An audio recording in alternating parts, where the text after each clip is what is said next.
Hello guys, you are watching Cricket Next. I am Akash Biswas and today I'll be joined by a dynamic batter from Chhattisgarh who recently grabbed everyone's attention with his comeback to IPL after 10 years and a fantastic knock for the Punjab Kings against the Mumbai Indians.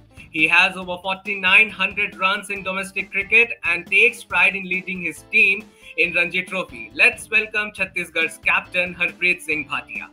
तो हरप्रीत, सबसे पहले तो बहुत बहुत thank you, आपने अपना time हमको दिया. Okay, thank you sir. And my first question, आपने अपना फर्स्ट क्लास डेब्यू 2008-2009 सीजन में किया and then you shifted to Chhattisgarh in 2017. तो ये शिफ्ट आपके लिए कितना क्रूशियल था, क्यों था, उसके बारे में जरा आप हमें बताइए. I think every year crucial रहता है. आप कहीं पे भी खेलो, आप हमेशा अपना बेस्ट शॉट देने की कोशिश करते हो और एवरी ईयर जो मैं एमपी के लिए खेला वो भी बहुत क्रूशियल था. और जब लेटर ऑन मुझे लगा कि मैं अपने स्टेट के लिए अच्छा कर सकता हूँ और अपने स्टेट को आगे लेके जा सकता हूँ, और मुझे फील हुआ कि स्टेट को मेरी ज़रूरत है. और उसी समय मैं थैंक्स भी बोलूँगा एमपीसीए को, जो इतने सालों से उन्होंने मुझे एक क्रिकेटर बनाया और काफ़ी टाइम स्पेंड किया मेरे ऊपर. और एक क्रिकेटर बनने के लिए उन्होंने सारी चीज़ें, सारी फैसिलिटीज़ दी जो एक प्लेयर को रिक्वायर्ड होती है. कोचिंग से लेके देख लेंगे आप, अमेय कुरैशिया, नरेंद्र वानी and Jagdale sir from MPCA, और काफ़ी बड़े नाम हैं जो मध्य प्रदेश के साथ जुड़े, जिनके बीच में मैं रहा और खेला और काफ़ी कुछ सीखा. और अपने कैप्टन देवेंद्र बुंदेला जी से काफ़ी कुछ सीखा मैंने, और 10 साल हमारे कैप्टन रहे तो उनके साथ भी काफ़ी अच्छा सफ़र रहा. लेटर उन्होंने 2 साल हमारे साथ छत्तीसगढ़ के लिए कोचिंग भी करी. सो ओवरऑल एवरी ईयर बहुत क्रूशियल रहता है, आप कहीं पे भी खेलो. फिर जब मैं बाद में छत्तीसगढ़ मैंने ज्वाइन किया तो ये भी एक अच्छा सफ़र चल रहा है. तो मैं वो टाइम भी काफ़ी इन्जॉय किया मध्य प्रदेश के साथ भी, और अभी छत्तीसगढ़ के साथ भी सेम वाइब है. ऐसा नहीं है कि वाइब अलग हो गई है. अच्छा, अगर मैं गलत नहीं हूँ तो छत्तीसगढ़ की जो रणजी की शुरुआत है वो मोहम्मद कैफ, एक लेजेंडरी इंडियन क्रिकेटर, उनके अंडर हुई थी, और अब छत्तीसगढ़ टीम की कमान आपके हाथ में है. तो ये how did captaincy come your way, ये कप्तानी आप तक कैसे आई? आई थिंक जब आप खेलना शुरू करते हो बचपन से, तो आप जो प्लेयर टीम मैन बनने की कोशिश करता है और टीम मैन रहता है, आई थिंक उसको आगे कहीं ना कहीं एसोसिएशन या वो सोचती है कि ये कैप्टनसी कर सकता है. तो आई थिंक वो चीज़ उनको मेरे अंदर दिखी, इसलिए शायद मुझे आज कैप्टनसी मिली. और जब मैंने मध्य प्रदेश भी छोड़ा तो वो चीज़ उनको भी वहाँ पे भी दिखी. तो मैंने अपने अंडर 19 डेज में मैंने कैप्टनसी करी और इंडिया के लिए वाइस कैप्टन रहा, तो वहाँ पे भी करी. सो उसके बाद मैं जब मध्य प्रदेश छोड़ने से पहले मुझे वहाँ पे कप्तानी मिली. तो आई थिंक कुछ एसोसिएशन को, कोचेस को आपके अंदर कुछ दिखता है, तभी वो चीज़ बहुत नेचुरल आता है, और शायद वही चीज़ छत्तीसगढ़ को भी दिखी, तो इसलिए शायद मैं कैप्टनसी कर रहा हूँ. Great. So, Harpreet, from Dalli Rajra, to making your IPL debut in 2010 under Saurabh Ganguly, उसके बाद फिर धीरे धीरे करते करते आपका एक आईपीएल जर्नी अपने आप में एक मिसाल रही है. तो जी. अपने उस जब आपको पहली बार जब आपको कॉन्ट्रैक्ट मिला, when you were first time when you were signed by N IPL team, वो माहौल कैसा था उस समय घर में, वो फीलिंग कैसी थी? नहीं, बहुत अच्छा माहौल था जब मैं फर्स्ट ईयर 2010 में सिलेक्ट हुआ केकेआर के लिए. तो ऑब्वियसली जब कोई भी एक ब्रेक थ्रू मिलता है आपके करियर में कि आपको आगे बढ़ने का एक स्टेप फॉरवर्ड होते हो, और वो एक्साइटमेंट आपके अंदर ही नहीं, क्योंकि आपके पेरेंट्स के अंदर भी होती है, आपके फ्रेंड्स के अंदर भी होती है, क्योंकि वो आपके साथ, आप बैक स्टेज में उनका भी हार्डवर्क बहुत रहता है. तो जितना आप एंजॉय करते हो तो बिल्कुल उनका भी उतना एंजॉय करना बनता है. जी, और इस साल के आईपीएल के बारे में बात करें तो आप 10 साल बाद फील्ड पर वापस थे. भले जर्सी अलग थी, पंजाब की जर्सी थी, और जो मुंबई इंडियंस के खिलाफ आपने इनिंग खेली वो वाकई में बड़ी शानदार थी. और ये कोइंसिडेंस ही है कि आपने मुंबई के अगेंस्ट अपना आईपीएल डेब्यू किया था, और उन्हीं के अगेंस्ट कह सकते हैं एक मैच विनिंग नॉक भी खेली, और उस इनिंग्स के बाद आप हर जगह न्यूज में थे. तो वो आपको मतलब वो एक्सपेक्टेड था, मतलब ऐसा लग रहा था कि आज कुछ होने वाला है मेरे साथ, या आज मैं कुछ ऐसा करूंगा कि मतलब लोग अब जानेंगे? जी. यस, कि जब आप नॉन स्टॉप क्रिकेट खेलते हो तो आप हमेशा सोचते हो कि मैं अच्छा ही करूं, क्योंकि अच्छा होना और नहीं होना दोनों टाइम में एक प्लेयर को सेम रहना पड़ता है। बट एज अ फैन उनके लिए सेम रहना बहुत मुश्किल है। बट इतने साल से मैं क्रिकेट खेल रहा हूँ, तो मुझे लगता है कि हम कैसे अच्छा होने के बाद भी कैसे रहना है, और आपसे जब परफॉर्मेंस नहीं होता तो भी कैसे रहना है। तो माइंड में प्रिपरेशन थी कि ड्यूरिंग टूर्नामेंट आपको नॉर्मल रहना बहुत ज़रूरी है, तभी आपका बेस्ट बाहर आता है। तो आई थिंक मुझे ये था कि मैंने इतना हार्ड वर्क किया लास्ट 11 साल से, तो जो होगा अच्छा ही होगा। और मैंने इतने टाइम बाद मैंने कमबैक किया, तो एक बिलीव था कि अब जो सही होगा। और क्या कहते हैं, उस नॉक के बाद जो मीडिया कवरेज आपको मिल रहा था, मतलब हर पूरे नेशनल मीडिया पे हरप्रीत सिंह भाटिया का नाम छाया हुआ था, तो did you expect that kind of response? मतलब आपके जब वो आप नॉक खेल के गए, आपके मन में कहीं चल रहा था कि अब कुछ मतलब होने वाला है बड़ा?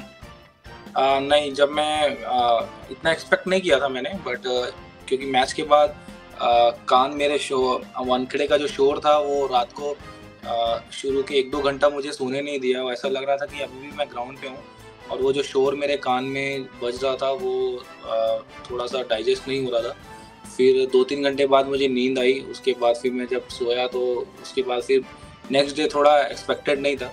बट थैंकफुल टू मीडिया कि काफ़ी अच्छा कवर किया उन्होंने, और एक कॉन्फिडेंस दिया मुझे मीडिया ने, and I am very thankful. Yes, great. So Harpreet, अब मैं थोड़ा 4-5 साल पीछे जाना चाहूंगा।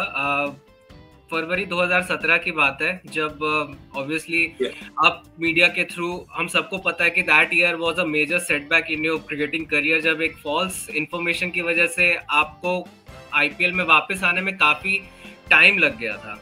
तो मैं आपसे ये जानना चाहूंगा कि how did it impact you mentally? उस पूरे इवेंट ने आपके माइंडसेट पे कितना असर डाला, और आपके लिए कितना मुश्किल या आसान था उस चीज से बाहर निकलने के लिए?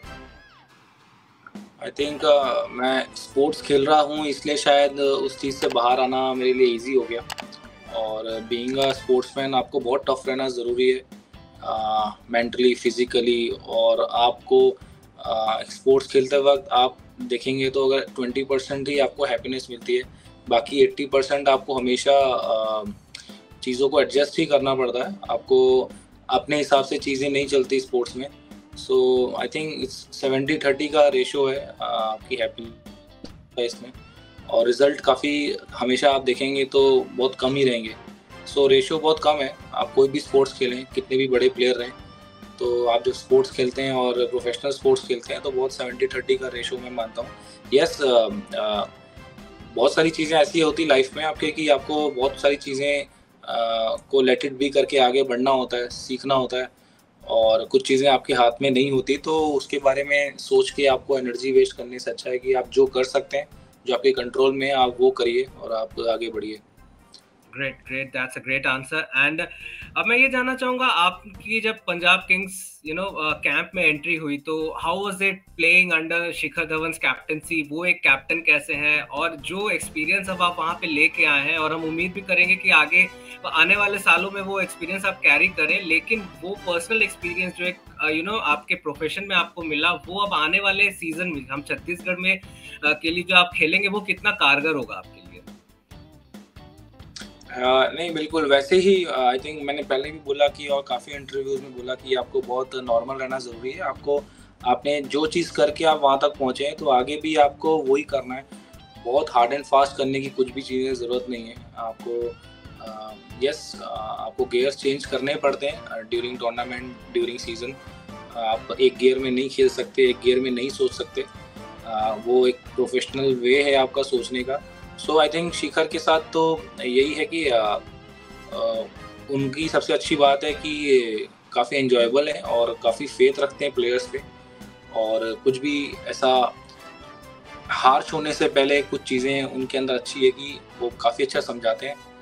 एंड उनका उनको खुद पे काफ़ी अच्छा कंट्रोल है, उनको खुद पे इतना बिलीव है कि उनको हार्श होने की ज़रूरत ही नहीं पड़ती।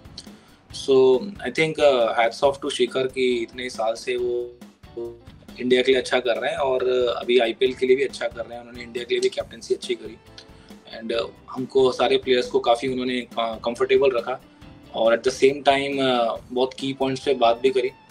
सो ओवरऑल मैंने काफ़ी एंजॉय किया और आगे भी उन्होंने काफ़ी अच्छा फेथ दिखाया। तो एज अ प्रोफेशनल मेरा काम है कि मैं जब वापस डोमेस्टिक क्रिकेट खेलूँ अक्टूबर से, तो मैं वैसा ही करता रहा हूँ जो लास्ट कई साल से करता आ रहा हूँ। सो कुछ भी नया करने की ऐसी कोशिश नहीं है।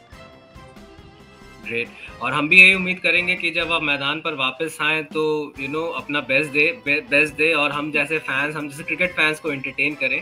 और अब मेरा सवाल है छत्तीसगढ़ क्रिकेट को लेकर है कि अब ऑलमोस्ट 10 इयर्स होने वाले हैं जब छत्तीसगढ़ को रणजी का एफिलिएशन मिला है।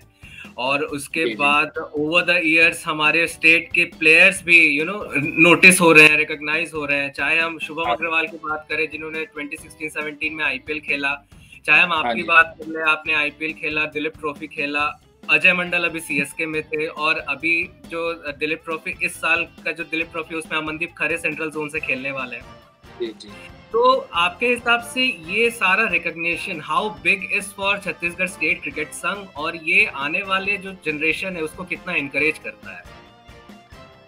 यस, बिल्कुल, बहुत अच्छा सीएससीएस काम कर रहा है और उनके पीछे प्लेयर्स लगे हैं, प्लेयर्स के पीछे सीएससीएस एसोसिएशन लगा है।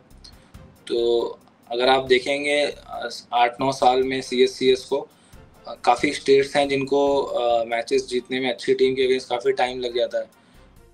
तो सीएससीएस ने काफ़ी बॉम्बे को 3 बार हराया है, हमने तमिलनाडु को हराया रिसेंटली लास्ट ईयर। सो मैं ये नहीं कह रहा हूँ कि आपको ट्रॉफ़ी अभी मिल जाएगी, बट मैं ये कह रहा हूँ कि हम एवरी ईयर ग्रो कर रहे हैं, कहीं न कहीं हम ग्रो कर रहे हैं, हम क्वालिफ़ाई कर रहे हैं एवरी ईयर एक टूर्नामेंट में। सो अच्छी बात ये है कि हम एवरी ईयर ग्रो कर रहे हैं।